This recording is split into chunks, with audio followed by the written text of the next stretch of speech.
Part 1.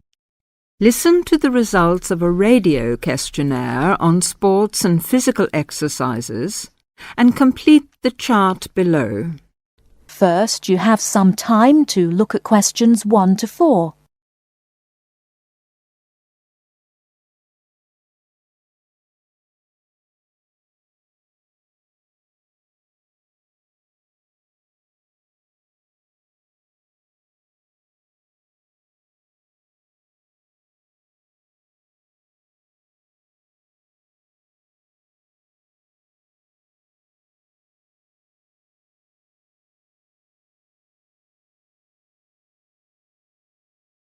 Now here is the result of the radio questionnaire.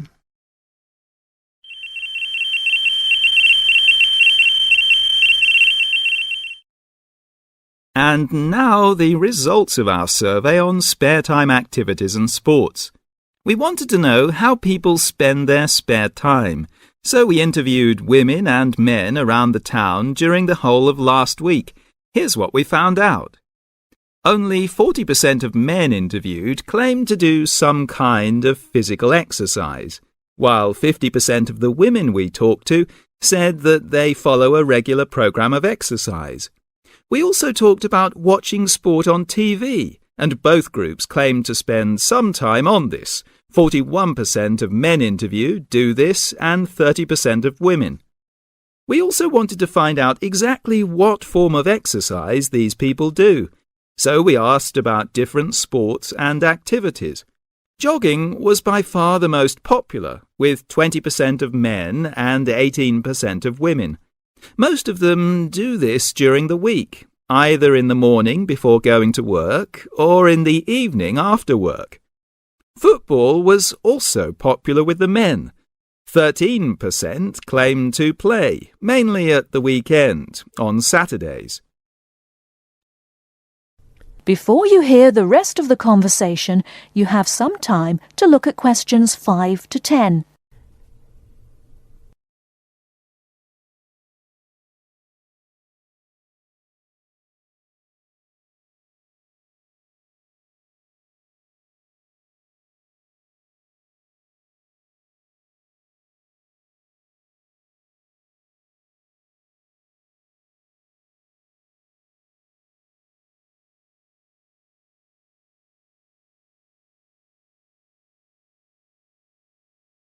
Now listen and answer questions 5 to 10.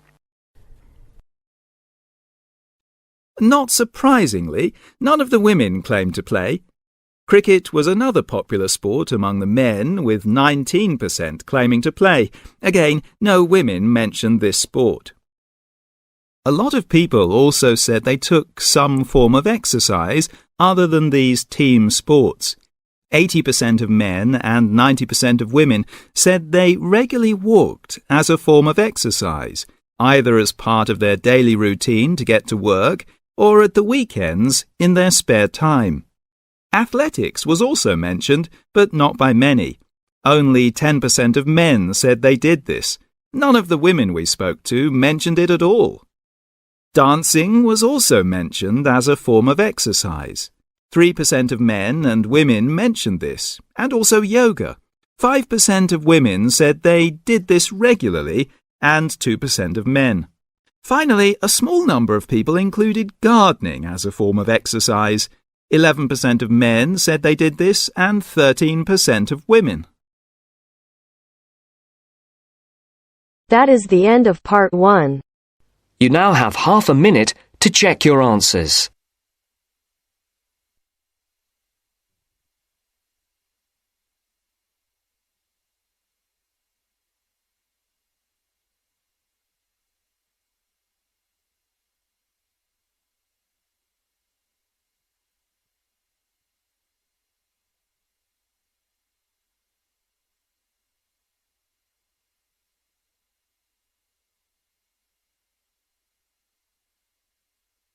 Now turns to part 2.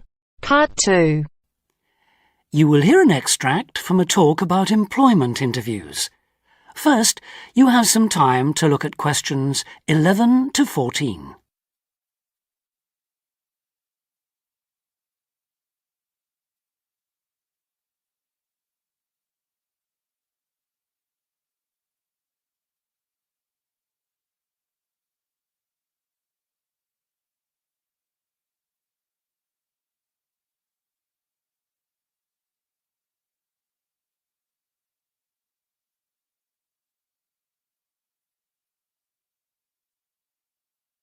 Now listen carefully and answer questions 11 to 14.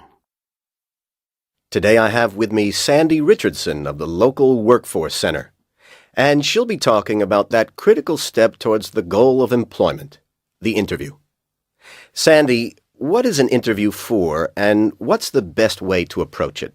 A job interview is simply a meeting between you and a potential employer to discuss your qualifications and see if there is a fit. The employer wants to verify what they know about you and talk about your qualifications. If you have been called for an interview, you can assume that the employer is interested in you. The employer has a need that you may be able to meet, so it's your goal to identify that need and convince the employer that you're the one for the job. As everyone knows, interviews can be stressful, but when you're well prepared, there's no reason to panic.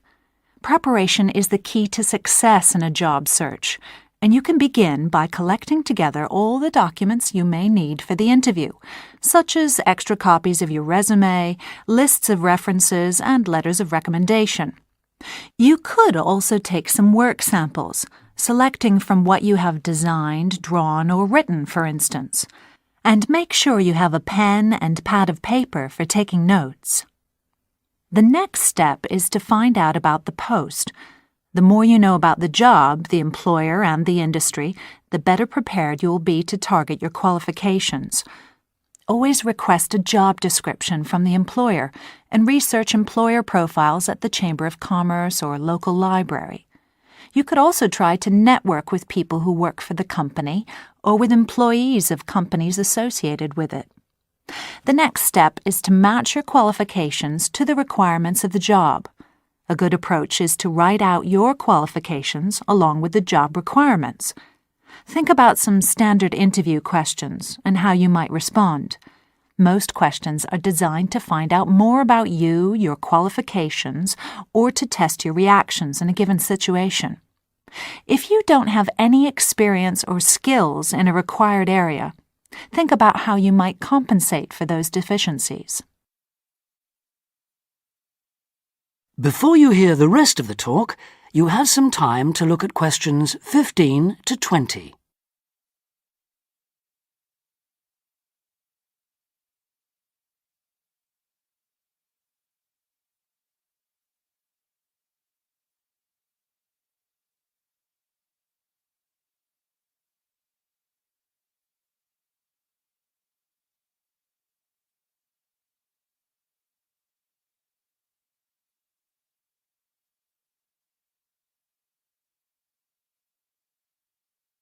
Now listen and answer questions 15 to 20. During an interview, it's important that you be yourself. Get a good night's sleep and plan your travel to be there in plenty of time so that you're not arriving out of breath with 30 seconds to spare. Don't, though, present yourself for the interview too early, 10 minutes at most. In the interview, listen carefully to each question asked. Take your time in responding and make sure your answers are positive. It's important to express a good attitude and show that you're willing to work, eager to learn, and are flexible. If you are unsure of a question, don't be afraid to ask for clarification. In fact, it's sometimes a good strategy to close a response with a question for the interviewer. In general, focus on your qualifications and look for opportunities to personalize the interview. Briefly answer questions with examples of how you responded in comparable situations, from either your life or previous job experiences. Something you should avoid are yes or no responses to questions, but don't dwell too long on non-job related topics. Use caution if you are questioned about your salary requirements. The best strategy is to avoid the question until you have been offered a job. Questions about salary asked before there is a job offer are usually screening questions that may eliminate you from consideration, so be warned. On the other hand, it isn't inappropriate to show your enthusiasm if your first impressions of the interview and of the employer are good ones. So, if the job sounds like what you are looking for, say so. Keep in mind that the interview is not over when you are asked if you have any questions. Come prepared to ask a couple of specific questions that again show your knowledge and interest in the job. Close the interview in the same friendly, positive manner in which you started. When the interview is over, leave promptly. Don't overstay your time. Think about the interview and learn from the experience. Evaluate the success and failures. The more you learn from the interview, the easier the next one will become. You'll become much more confident. To close, here are a few more tips. First, maintain good eye contact throughout the interview and be aware of nonverbal body language. Second, dress a step above what you would wear on the job. Go to the hairdressers, have a shave, etc. Remember that your appearance is a key indicator of whether you have the right attitude, so it can pay to give some thought to how you look. And finally, don't be a clock watcher. That is the end of part 2. You now have half a minute to check your answers.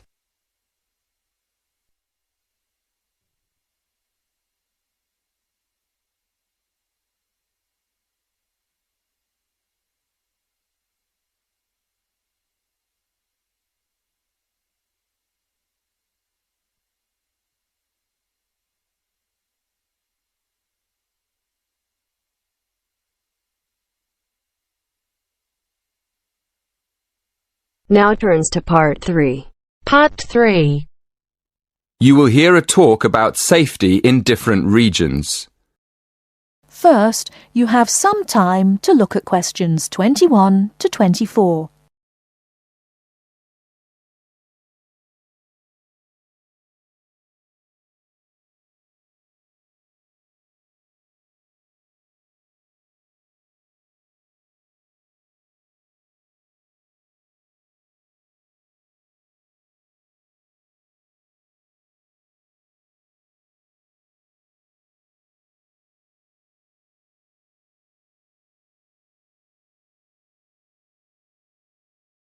Now, listen carefully and answer questions 21 to 24. Good evening, everyone. It's great to be here to talk to you about staying safe on holiday. Before I came this evening, I did a little research on where students like to go for their holidays and came up with 2 different regions, Latin America and India. So, I've been looking at the crime figures for both areas, and I thought I'd start by talking a bit about that. Then I'll give you some advice about how to avoid becoming a victim of crime. Okay, first of all, let's look at what kinds of crime are committed most in different regions. Okay, I'll start with India. Generally, India isn't thought of as a dangerous place for individuals, but there has been an increase in handbag theft in recent years. So keep an eye on your bag when you're out in the street. Right. Now, let's look at Latin America. Of course, you do realise that not all Latin American countries are the same, but it is true to say that guns are used in a high percentage of crimes across the region.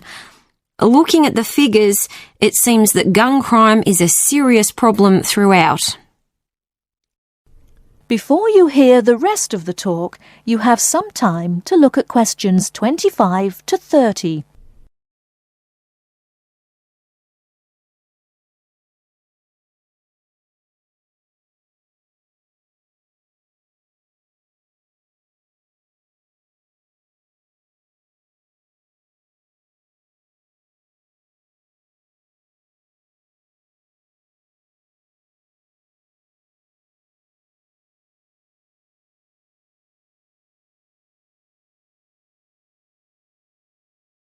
Now listen and answer questions 25 to 30.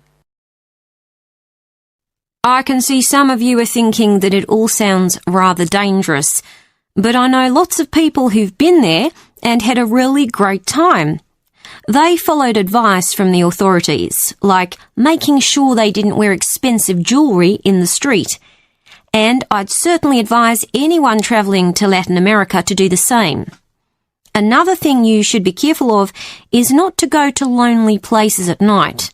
But of course, that's the same anywhere. But I must say, you do have to be very careful in some parts of Latin America when you take your money out of a cash machine. Sometimes you find that thieves stand very close to people at cash machines and take their money as it comes out. Okay, so now I'll finish by talking a little bit about India. I've actually been to India, and I didn't have any feeling that it was dangerous at all. First of all, I went on an organised tour with a group of people. This is definitely the best way to go because it's so much safer. I mean, I didn't go anywhere without the group, and we had a tour guide who spoke the local language and knew the area. In fact, I remember now, she warned us not to go off with strangers, even if they seem nice and friendly. But again, you wouldn't do that at home either, would you? That is the end of part 3. You now have half a minute to check your answers.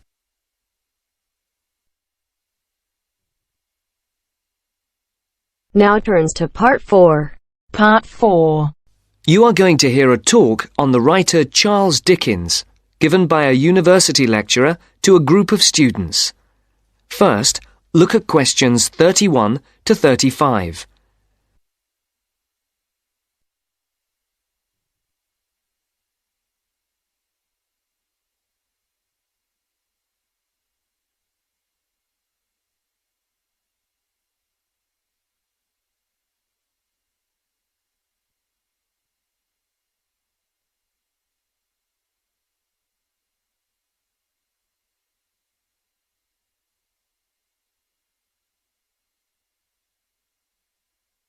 As you listen to the first part of the talk, tick the appropriate box for questions 31 to 35.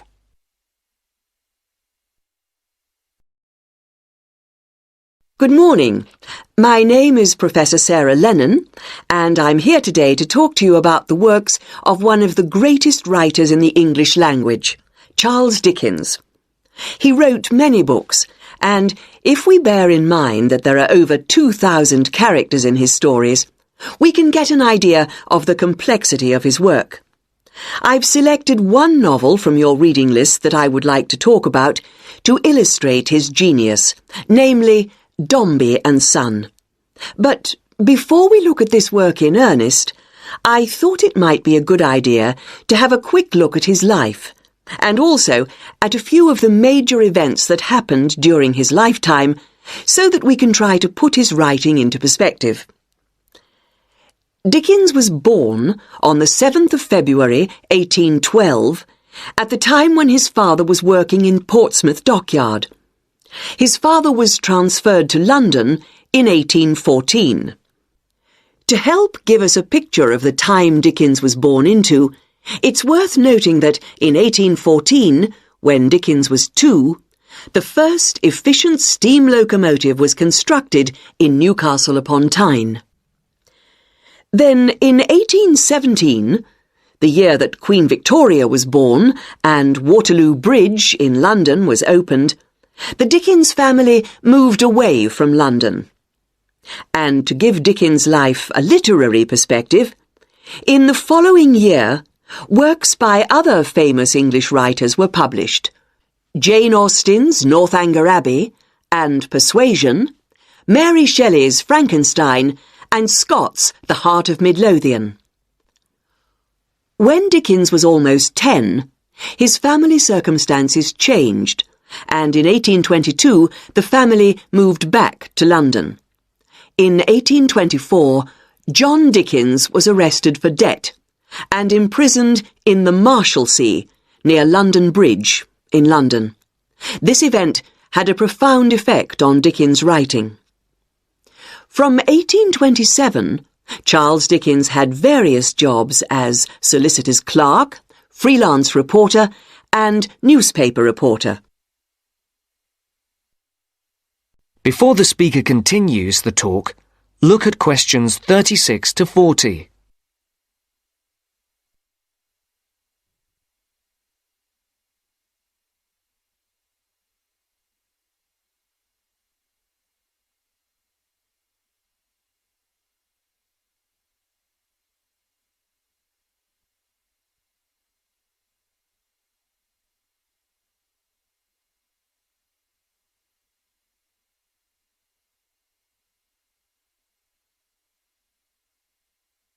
As you listen to the second part of the talk, answer the questions. In December 1833, Dickens had his first story, A Dinner at Poplar Wall, published in the Monthly Magazine. In the same year, the SS Royal William became the first vessel to cross the Atlantic Ocean by steam alone. In 1836, two important events happened. Dickens published the first series of sketches by Boz, and the publishers, Chapman and Hall, suggested his first novel, The Pickwick Papers. In April of the same year, the second major event took place. Dickens married Catherine Hogarth. And in 1837, the year that Queen Victoria became Queen of England, and Samuel B. Morse developed telegraph, the novel Oliver Twist began publication in Bentley's Miscellany in 24 monthly instalments. You may not be aware that serialization like this was common in Dickens' time. In the subsequent year, that is in 1838, the serialization of Nicholas Nickleby started and appeared in 20 instalments. Dickens' novel The Old Curiosity Shop began serialization in 1840. This was the year the first postage stamp, the penny post, was brought in by Rowland Hill, and the year the first bicycle was produced. The next major publication for Dickens was in 1842, when the first part of Martin Chuzzlewit appeared, and in 1848, Dombey and Son was published. Now, do you have any questions before we go on to look at this work in some depth? No? That is the end of part 4. You now have half a minute to check your answers.